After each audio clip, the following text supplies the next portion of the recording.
Gandang gabi, Bibi. Ako'y nagbabalik, DJ B-Boy Bibo, para sa ating BB Time tungkol sa mga bagay na bago sa buhay mo.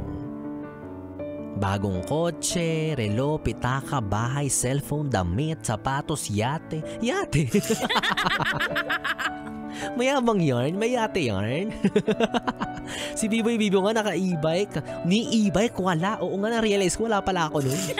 Tapos ikaw nakayate, gasgasan ko yan eh.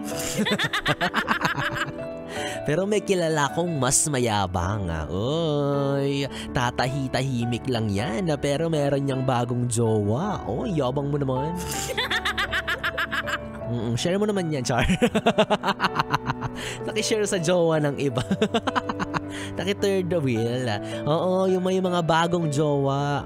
Sinasabi ko sa'yo, sa ngayon lang yan. Parang kotse yan, sa una pupunas-punasan, ayaw magasgasan. Pero habang tumatagal, nagiging kaskasero na yun, nagmamaneho.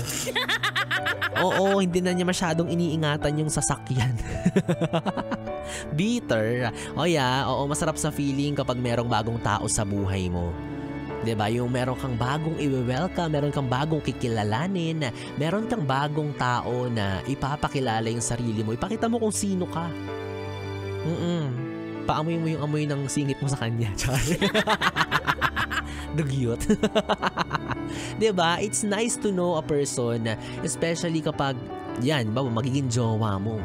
Diba? Bukod sa mga kaibigan na nakikilala mo, mga bagong tao na naging kaibigan mo eventually, mas masarap yung magiging jowa mo in the future. Diba? Yung getting to know stage, landian stage, harutan stage.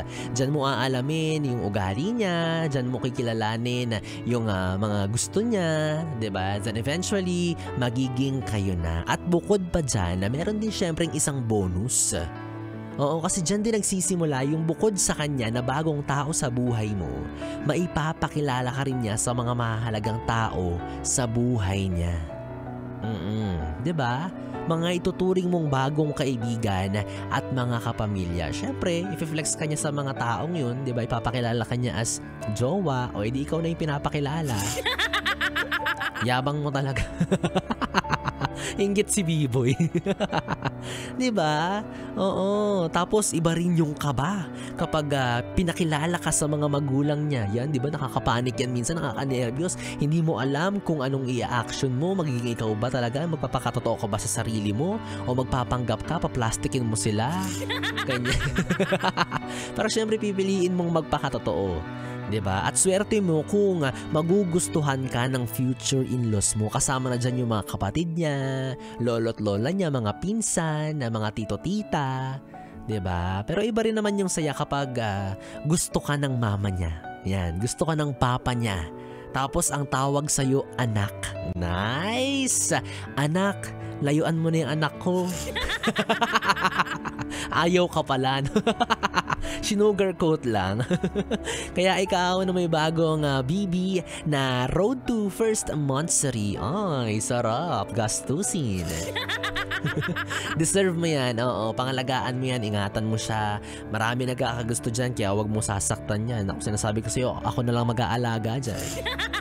Oo, nag-NC2 pa man din ako ng caregiving.